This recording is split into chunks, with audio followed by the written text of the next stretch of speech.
Hello friends, welcome to Akarsha entertainments. ఈనాటి మన ఎపిసోడ్లో మనం వినబోతున్నాం పెళ్లి కొడుకు లేచిపోయాడు.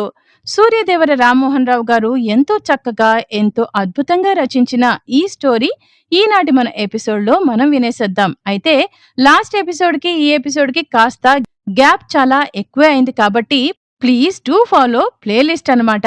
ఆకర్ష ఎంటర్టైన్మెంట్స్ అనే మన ఛానల్లో ప్లేలిస్ట్ ఉంది. సో దాంట్లో మీరు ఫాలో అయిపోతే టోటల్ స్టోరీ మీకు అప్డేట్గా అర్థమైపోతుంది. కాబట్టి ఏమాత్రం ఆలస్యం చేయకుండా ఈనాటి మన ఎపిసోడ్లో మనం వినేసేద్దాం. పెళ్లి కొడుకు లేచిపోయాడు. కొత్త దీప్తితో ఆకాశంలో స్వేచ్ఛగా తిరిగే పక్షిలా ఉల్లాసంగా వచ్చిన సౌజన్యాన్ని చూడగానే థ్రిల్లయ్యాడు సంజయ్.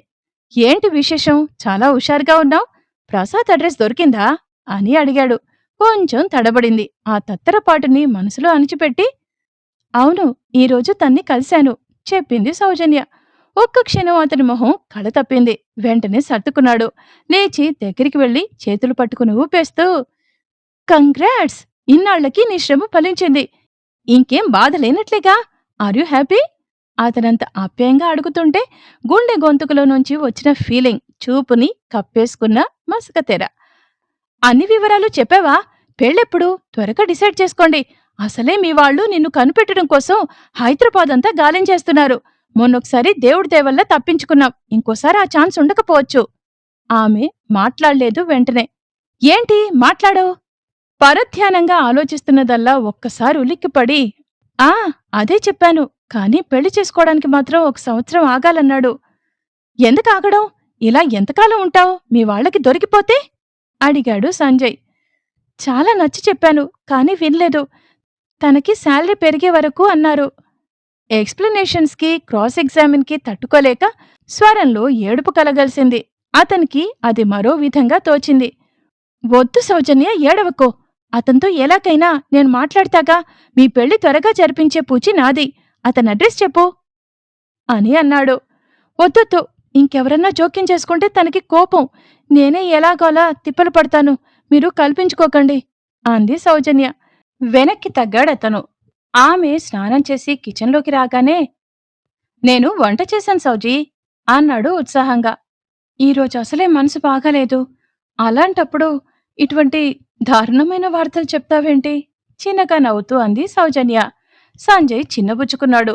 అది చూసి నొచ్చుకొని, సరదాగా అన్నాన్లే, పద నీ వంట ప్రతాపం చూద్దాం అంది సౌజన్య గుండె నిండుగా నవ్వేస్తూ.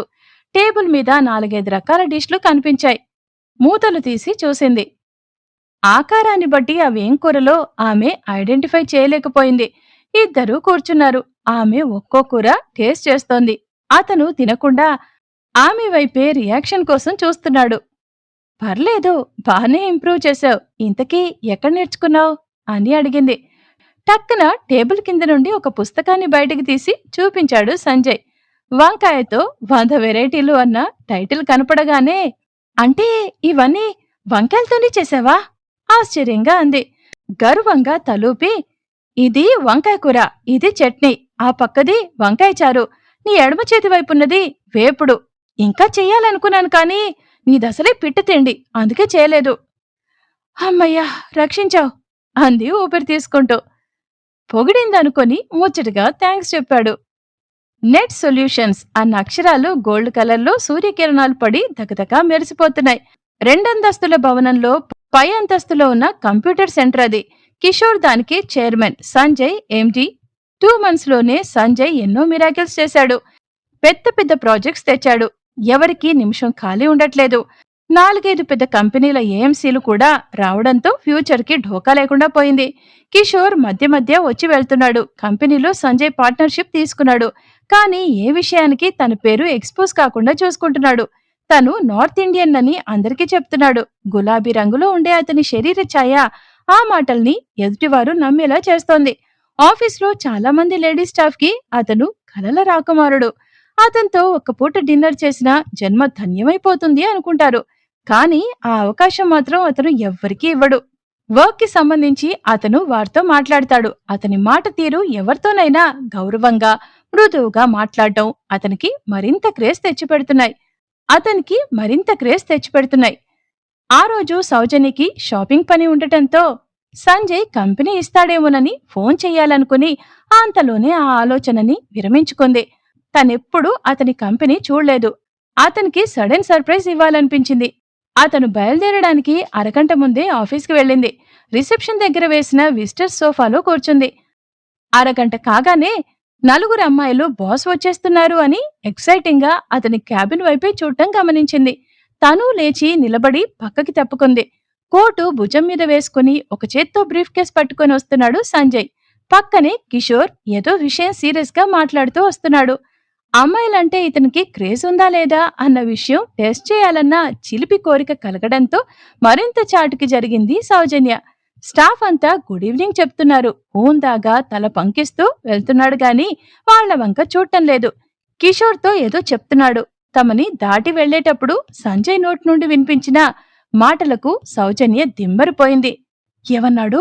ఎంత క్యాజువల్గా, చాలా స్పష్టంగా. తను విన్నదే నిజమేనా? మాటలు రానట్లు నిలబడిపోయింది. అతన్ని వెళ్లి ఆపాలనుకున్నా కూడా మర్చిపోయింది. మీరు బాస్ని కలవాలనుకున్నారు, ఆయన వెళ్ళిపోతున్నారు, పిలవమంటారా అని రిసెప్షనిస్ట్ ఆత్రంగా అడిగింది. అవసరం లేదు. కాలలోలా బయటకు నడిచింది. జాబ్ కోసమా మళ్ళీ అడిగిందామె. వేరే పని. బయటకు నడిచింది. అర్థం కానట్లు చూస్తుండిపోయారు. కిందికి వచ్చేసరికి కారు లేదు, వెళ్ళిపోయినట్లున్నాడు. ఇక ఆ పరిస్థితుల్లో బస్ కోసం వెయిట్ చేసే ఓపిక లేక ఆటోని పిలిచి ఎక్కి కూర్చుంది. ఇన్నాళ్లకి నమ్మలేని నిజం తెలియడంతో మనసంతా ఏదోలా అయిపోయింది. సంజయ్ ఇంత చక్కగా అబద్ధమాడి తనని నమ్మిస్తాడనుకోలేదు.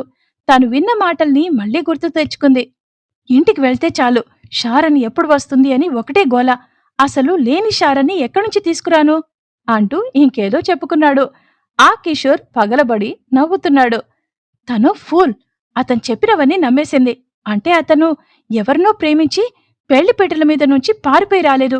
కేవలం తనంటే ఇష్టం లేకే. మరింత దిగులుగా అనిపించింది సౌజన్యకి. అత్యవసరమైన సామాను కొనుక్కొని ఇంటికొచ్చింది.